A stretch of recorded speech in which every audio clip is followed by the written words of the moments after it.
Hello everyone, welcome to the एक्जिया IAS academy.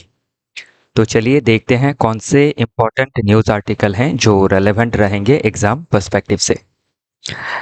तो ये डिस्कशन हम UPSC as well as different state PCS के लिए कर रहे हैं और इसी के साथ आपको अदर जो डिफरेंट गवर्नमेंट एग्जामिनेशन है उसमें भी ये मदद करेगा, लेकिन मेनली सिविल सर्विसेज एग्जामिनेशन के लिए है।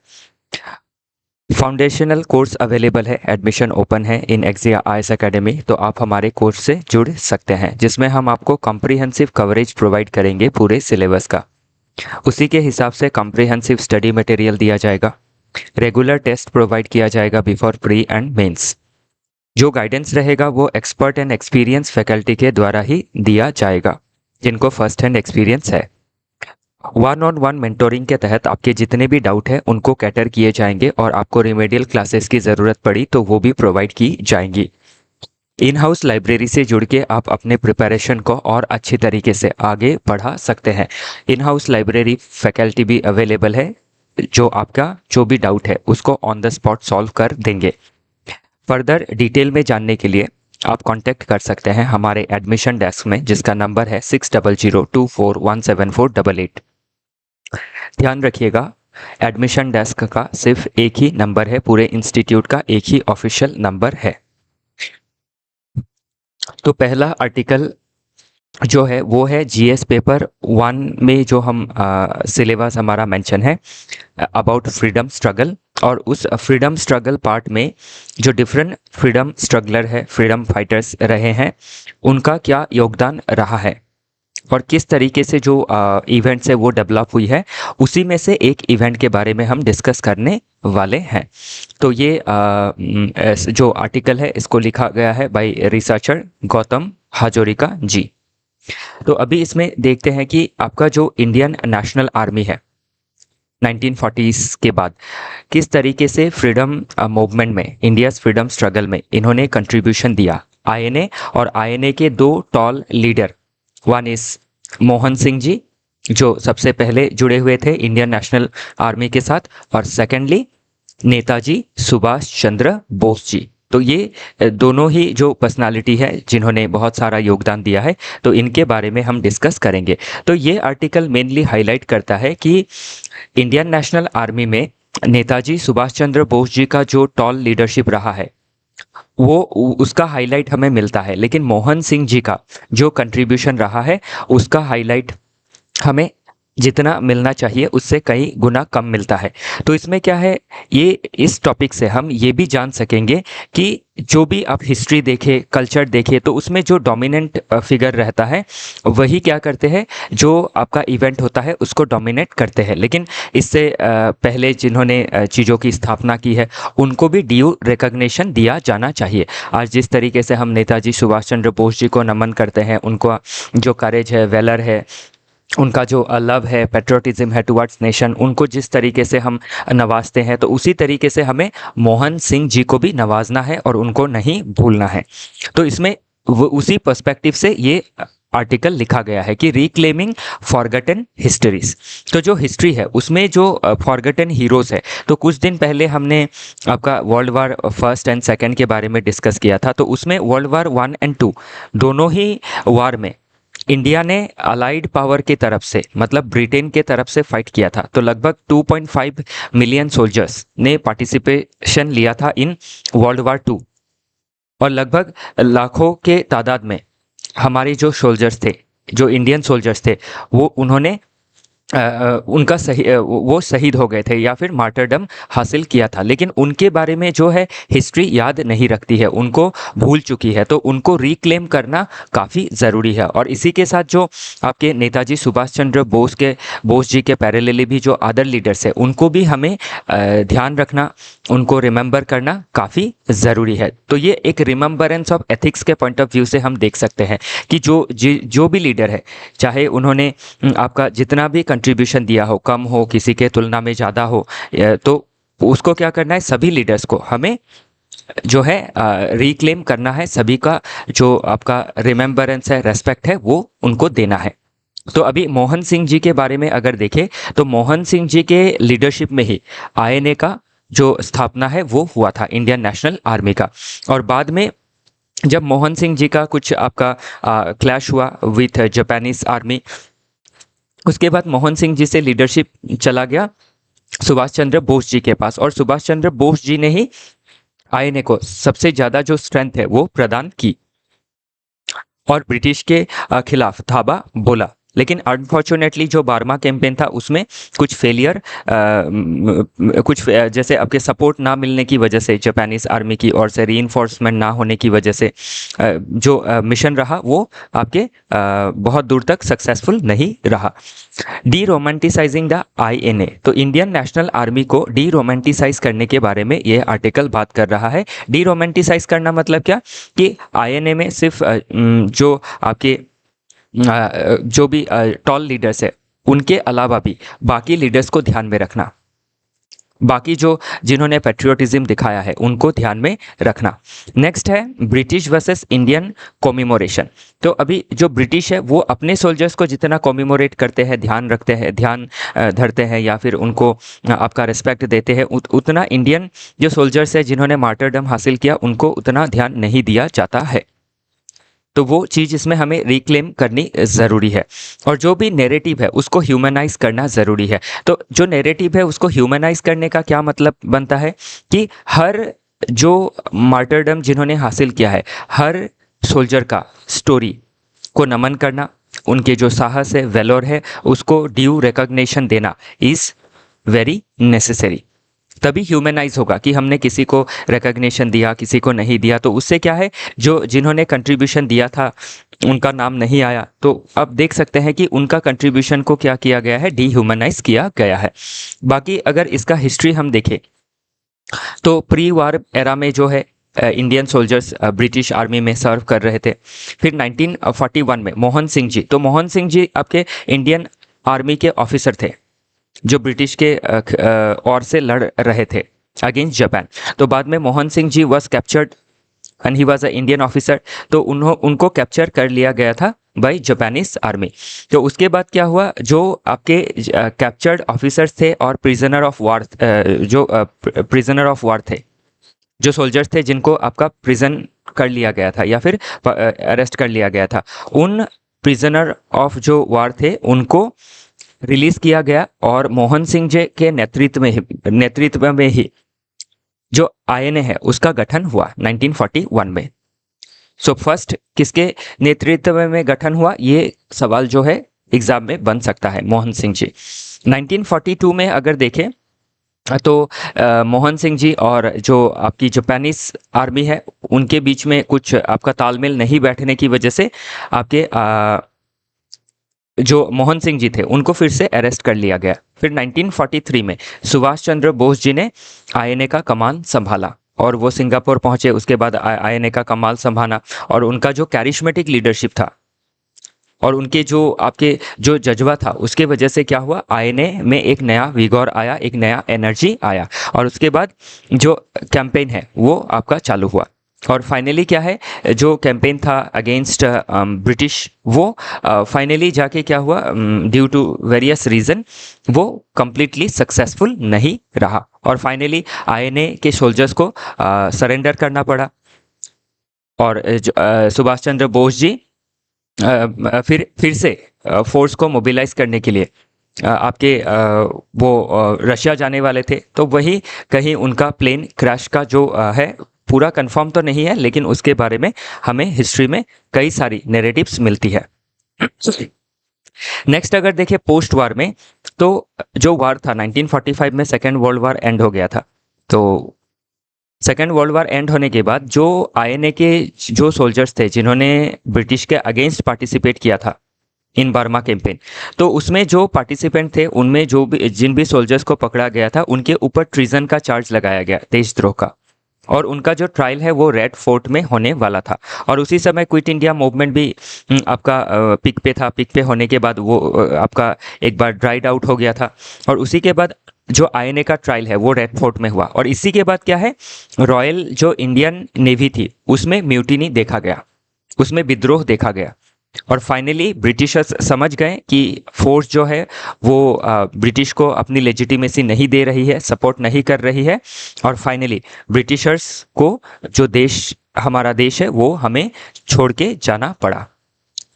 उनको मजबूर कर दिया गया by our Indian royal navy और बाकी जो हमारे फ्रीडम फाइटर्स थे। तो पोस्ट इंडिपेंडेंस में अगर हम देखें तो the narrative become dominated by Netaji Bose. तो नेताजी सुभाष चंद्र बोस जी के बारे में हम जानते हैं, पढ़ते हैं, इनको नमन करते हैं, लेकिन मोहन सिंह जी का जो फाउंडेशनल रोल रहा इन इंडियन नेशनल आर्मी वो फेड हो गया है, कहीं ना कहीं ब्लर हो गया है। तो उस चीज़ को हमें रिवाइव करना ज़रूरी है। यही है इस आर्टिकल का मेन मुद्दा। तो अभी क्या है, इन फ्यूचर आपको डेमोक्रेसी को लेके, जो रूल ऑफ लॉ है उसको लेके, सोशलिज्म को लेके, कम्युनिज्म को लेके डिफरेंट नैरेटिव रिलेटेड क्वेश्चंस पूछे जाते हैं इन स्पेशली इन ऐसे पेपर। तो उस ऐसे में क्या है, हमको नैरेटिव दिखाना ज़रूरी है। अगर सब्जेक्टिवली देखें, ऑब्जेक्टिवली देखें तो आपका ये जो भी डेवलपमेंट है 1941 मोहन सिंह जी के नेतृत्व में आईएनए का गठन होना इन सिंगापुर, तो ये चीज़ें पूछी जा सकती है कि आईएनए का गठन कहाँ हुआ था, किसके सपोर्ट से हुआ था, कितने सन में हुआ था और किसने लीडरशिप दिया था। फिर आपके सेकंड लीडरशिप किसने दिया था, ये चीज़ें पूछी जा सकती है, और कहाँ से चालू हुआ था ये सभी चीज़ें पूछी जा सकती है। उसके बाद कौन सा कैंपेन था जिसमें पूरी तरीके से सक्सेस नहीं अचीव किया जा सका, उसके बाद का क्या स्टोरी रहा। तो ये जो आईएनए का ट्रायल है, और ये ट्रायल के चलते जो आपका रिपल इफेक्ट देखा गया इन रॉयल इंडियन नेवी जिसमें म्यूटिनी हुआ कि जो सोल्जर्स जिनको पकड़ा गया है, ट्रायल किया जा रहा है, उनको छोड़ दिया जाए। तो इसके ऊपर मेंस में एक क्वेश्चन बन चुका है कि कैसे ये जो रॉयल इंडियन जो म्यूटिनी था, it was became the last nail in the coffin of British Empire. So it was already asked. So हमें क्या करना है, अकॉर्डिंगली चीज़ों को पढ़ना है, प्रिपेयर करना है, कहीं से भी किसी भी पॉइंट से क्वेश्चन बन सकता है। तो इसीलिए ओवरऑल आइडिया जब लेंगे, हिस्ट्री को जानेंगे, तो उससे आप बेटर क्वेश्चन आंसर फॉर्म कर पाएंगे। बाकी चैलेंजेस क्या है, तो अभी हिस्टोरिकल डिस्टॉर्शन या फिर ओवर शेडोइंग है। तो किसी फिगर को हमने ज़्यादा लिखा है और किसी फिगर को हिस्टोरिकल नेग्लेक्ट मिला है, लाइक मोहन सिंह जी। फिर जो लैक ऑफ डॉक्यूमेंटेशन है, स्पेशली जो हमारे हीरोज़ हैं जिनको हम जानते हैं और जिनको हम कम जानते हैं, जिनको हम ऑलमोस्ट भुला चुके हैं, या फिर उनको नमन नहीं किया जाता है हर साल विद द टॉल लीडर्स। तो वो चीज़ें क्यों हो रही है, because of lack of documentation and archival material. तो आर्काइव में ऐसा कोई मटेरियल नहीं रखा गया उसी समय पे। या फिर आप एक फैमिली रिलक्टेंस या फिर सोशल स्टिग्मा भी देख सकते हैं। क्यों सोशल स्टिग्मा या फिर फैमिली रिलक्टेंस, क्योंकि जो सोल्जर्स थे जिनको आपके जापानीज फोर्स ने अरेस्ट किया था, वो पहले ब्रिटिश के फेवर में लड़ रहे थे, उसके बाद ब्रिटिश के अगेंस्ट लड़ रहे थे। तो इसीलिए बहुत सारी फैमिली भी खुल के नहीं बोलती है कि उनके अगेंस्ट कोई स्टिग्मा आ सकता है कि वो आज़ादी के जंग के समय ब्रिटिश को सपोर्ट कर रहे थे इन सेकेंड वर्ल्ड वॉर। तो उस तरह का एक प्रॉब्लम देखा जा सकता है। कॉम्प्लेक्सिटी ऑफ लॉयलिटी का जो प्रॉब्लम है वो देखा जा सकता है। इसीलिए जो फैमिली है, सोसाइटी है, वो ये समझती है कि स्टिग्मा आ सकता है। बाकी जो की टर्म्स है उनको एक्सप्लेन किया गया है। इंडियन नेशनल आर्मी जो ऑलरेडी हमने देखा सिंगापुर में फॉर्म हुआ था under the leadership of Mohan Singh ji. और मोहन सिंह जी क्या थे, कौन थे, एक captain in the British Indian Army जिन्होंने फर्स्ट आईएनए फॉर्म किया था। तो he is considered as father और founder of Indian National Army. Subhash Chandra Bose ji, उन्होंने लीडरशिप दिया था इन 1943 आफ्टर मोहन सिंह जी। फिर हेल्थशिप क्या है, तो हेल्थशिप क्या है, जो जापानीज फोर्स थी उन्होंने जो हमारे प्रिजनर ऑफ वार को रखा था, मतलब हमारे फोर्स को जो अरेस्ट किया था, जो ब्रिटिश के फेवर में लड़ रही थी अगेंस्ट जापान।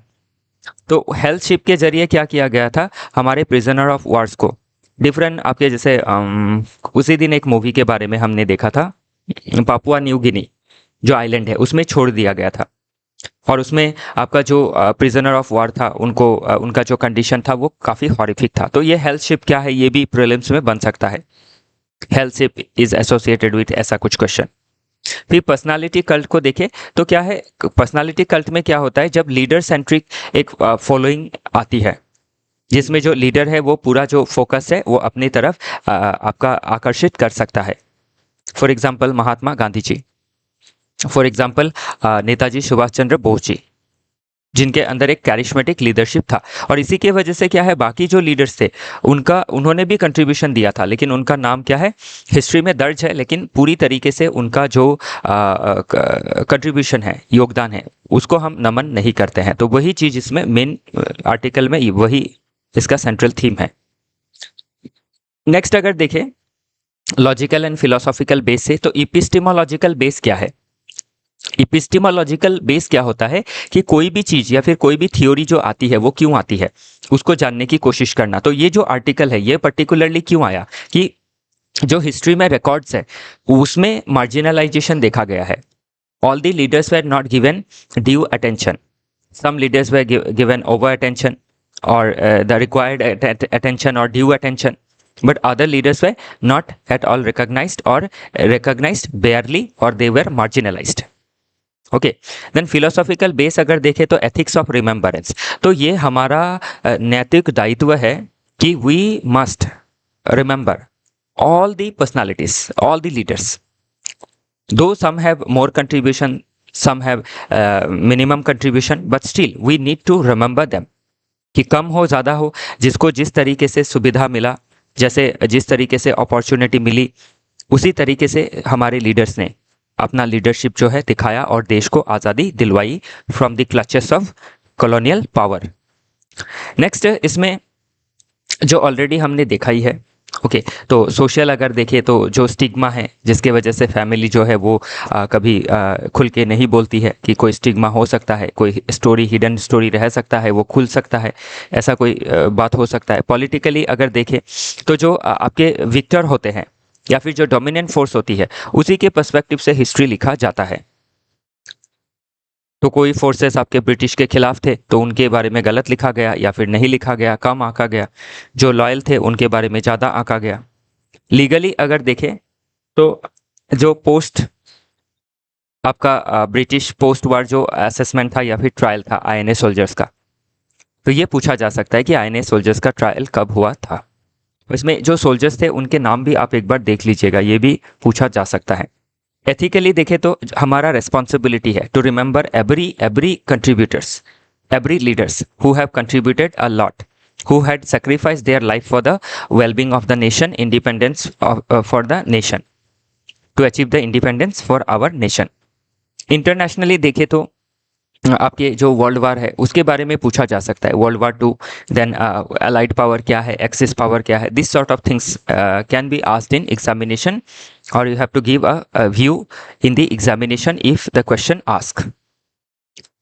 इकोनॉमिक अगर देखें तो इकोनॉमिकली जो सोल्जर्स का लाइफ है कि जो जितना बेटर होना चाहिए था कि सोल्जर्स ने अपने लाइफ्स को जान पे खेल के, चाहे ब्रिटिश के फेवर में उन्होंने फाइट किया हो या फिर आईएनए के तरफ से फाइट किया हो, तो उनको जो उनका ड्यू रिकॉग्निशन है वो मिलना चाहिए। पेंशन हो, कंपनसेशन हो, इकोनॉमिक जो हार्डशिप हो वो मिनिमाइज होनी चाहिए। उसी पर्सपेक्टिव से ये लिखा गया है। नेक्स्ट, आप अगर खुद से घर में पढ़ रहे हैं तो क्या पढ़ेंगे एनसीईआरटी के बुक में, क्लास 10 और 12 हिस्ट्री में वो चीज़ें हमने इसमें बताई है।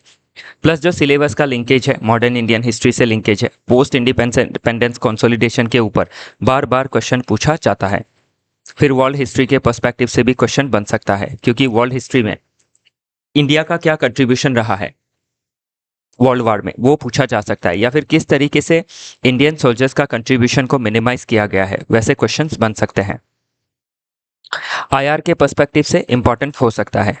देन अगर देखें तो पॉलिटिकल एटीट्यूड के बारे में क्वेश्चन पूछा जा सकता है, पेट्रियोटिज्म वर्सेस ओथ ब्रेकिंग, कि आपने शपथ ली है और उसके बाद आप ओथ ब्रेक कर रहे हैं। जैसे समझ लीजिए कि मोहन सिंह जी है, उन्होंने ओथ लिया था कि वो ब्रिटिश के फेवर में काम करेंगे, लेकिन पेट्रियोटिज्म की वजह से उन्होंने देश के हक में आईएनए का फॉर्मेशन किया और फाइट करने की कोशिश की।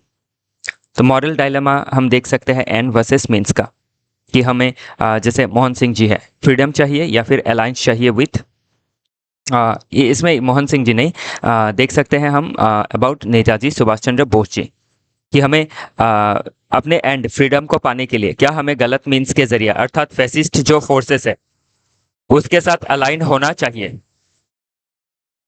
तो ध्यान रखिएगा इसमें अभी ये जो ऐसा ये नेवर एंडिंग डिबेट है। कोई कहेगा कि एंड मैटर्स, मीन्स चाहे कुछ भी हो। कोई कहेगा कि मीन्स मैटर्स, एंड चाहे कोई भी हो, हमें सही रास्ते से ही जाना चाहिए। तो इसमें गांधी जी और नेताजी सुभाष चंद्र बोस जी का अब जो आर्ग्यूमेंट है वो इसमें देख सकते हैं। नेक्स्ट ह्यूमन कंडक्ट में हम लीडरशिप, मोटिवेशन वगैरह वगैरह एथिक्स में पूछा जा सकता है और ऐसे में क्वेश्चन बन सकते हैं।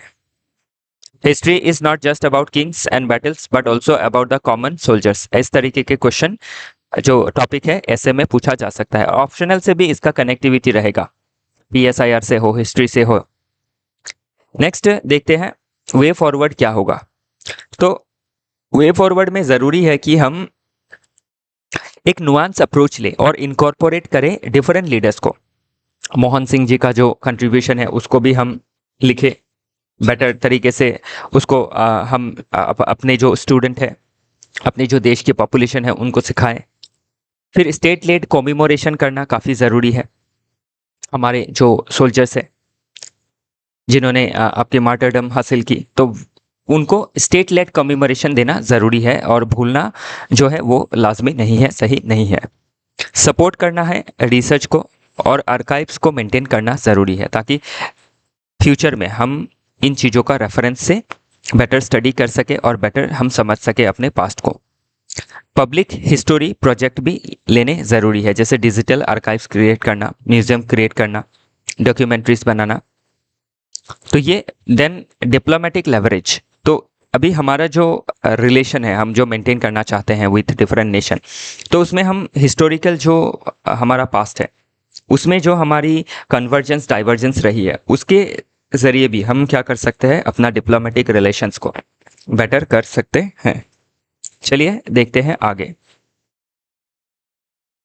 तो नेक्स्ट जो आर्टिकल है ये आपके बात करता है अबाउट लास्लो जी के बारे में। तो लास्लो जी कौन है, जिनको नोबेल मिला है फॉर 2025 इन लिटरेचर। तो लिटरेचर में इस बार किसको नोबेल मिला है वो क्वेश्चन एग्जाम में पूछा जा सकता है।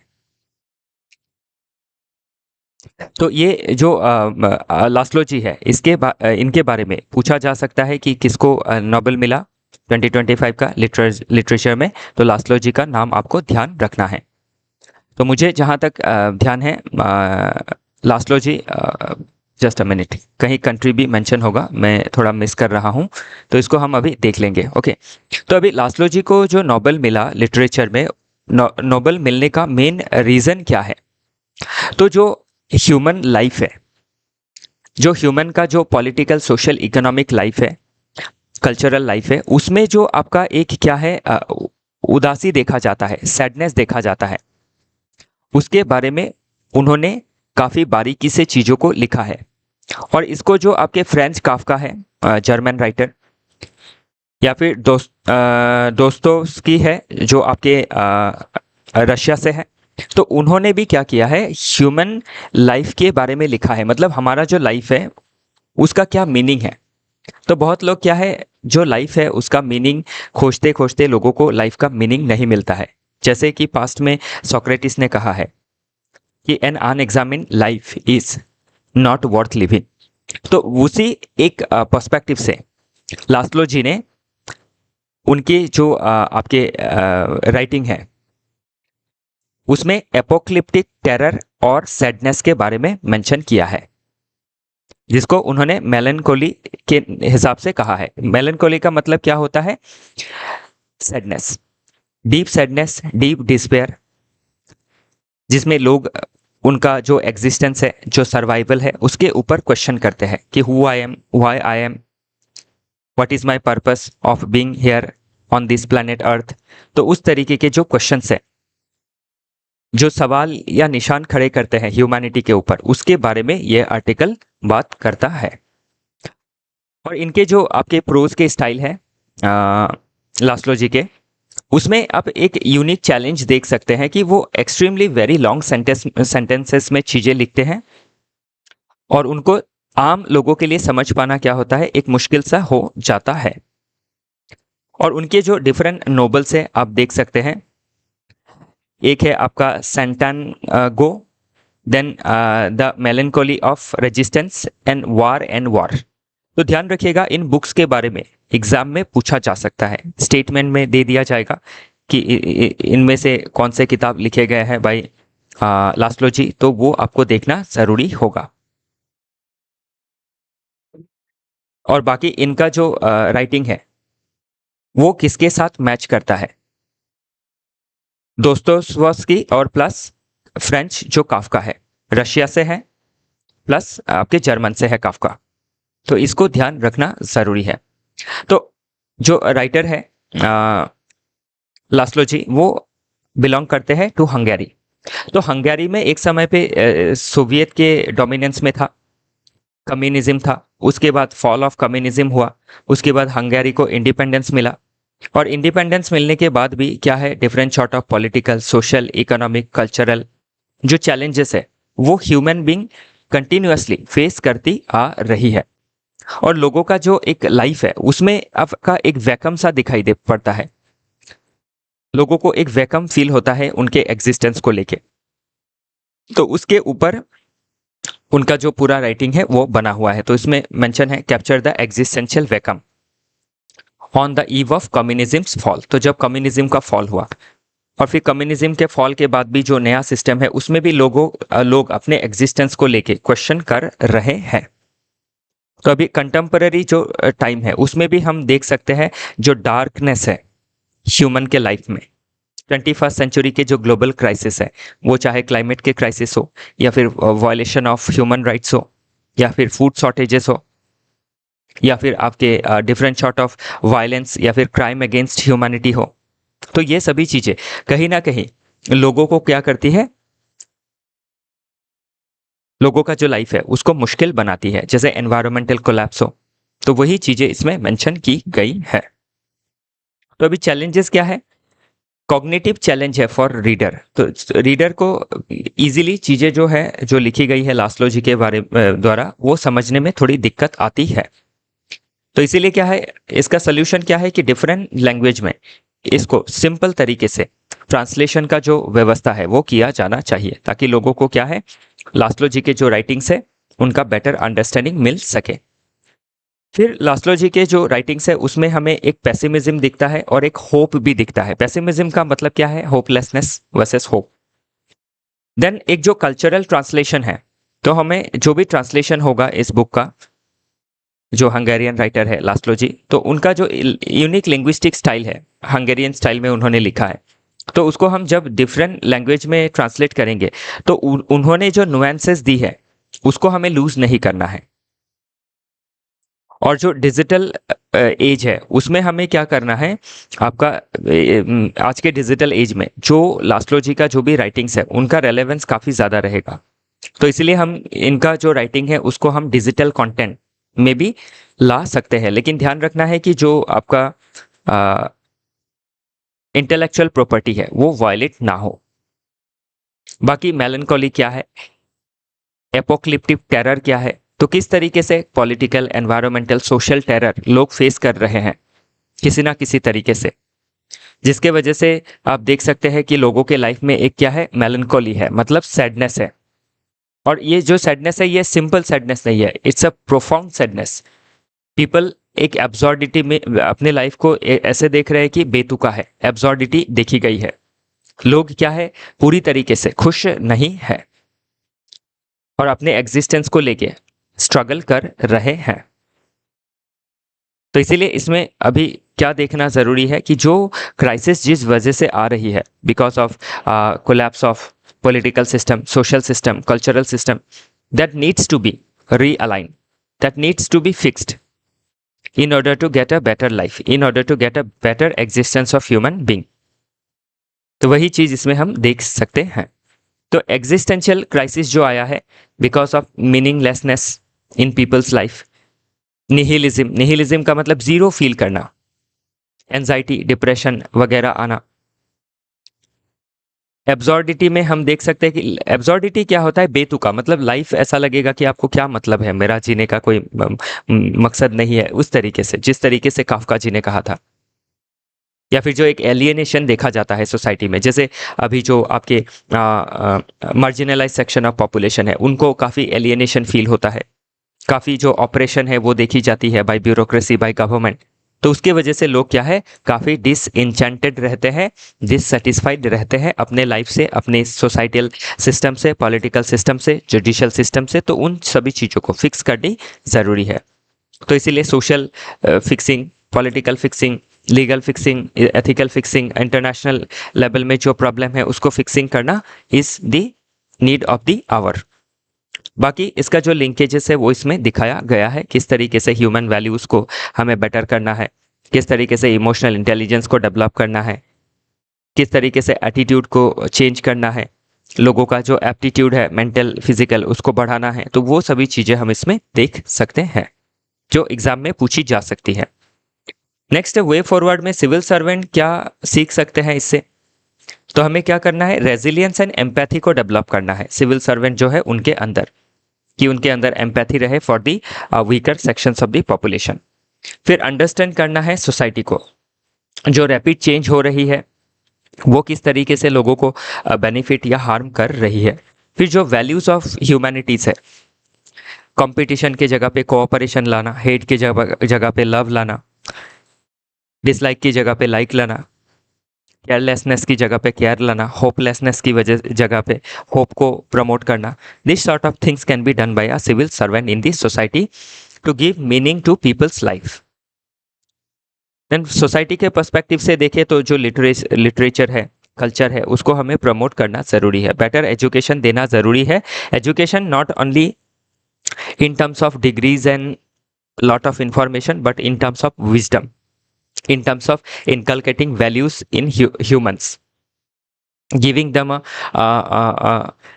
knowledge to think on everything critically, to find out the main crux or the real values of anything, कि क्या एक्सेप्टेबल है, क्या एक्सेप्टेबल नहीं है, this sort of things. Next article already discuss किया गया है मादुरो जी के बारे में, जिनको वेनेजुएला से नोबेल पीस प्राइज मिला है। नोबेल पीस प्राइज मिला है वेनेजुएला से है ये, तो इनके बारे में पूछा जा सकता है। तो वेनेजुएला में जो आपकी डेमोक्रेटिक वैल्यूज़ में जो इरोजन देखा गया था उसके अगेंस्ट इन्होंने आवाज़ उठाई थी, और जो डेमोक्रेसी है, जो डेमोक्रेटिक वैल्यूज़ है, उसके फेवर में आवाज़ को बुलंद किया, वर्ल्ड को इंस्पायर किया। फॉर दैट मैटर इनको नोबेल दिया गया है। तो इसी के साथ आज का जो डिस्कशन है वो समाप्त होता है। फिर मिलेंगे डिफरेंट एनालिसिस के साथ। हमारे साथ जुड़े रहने के लिए आप सभी का बहुत बहुत धन्यवाद।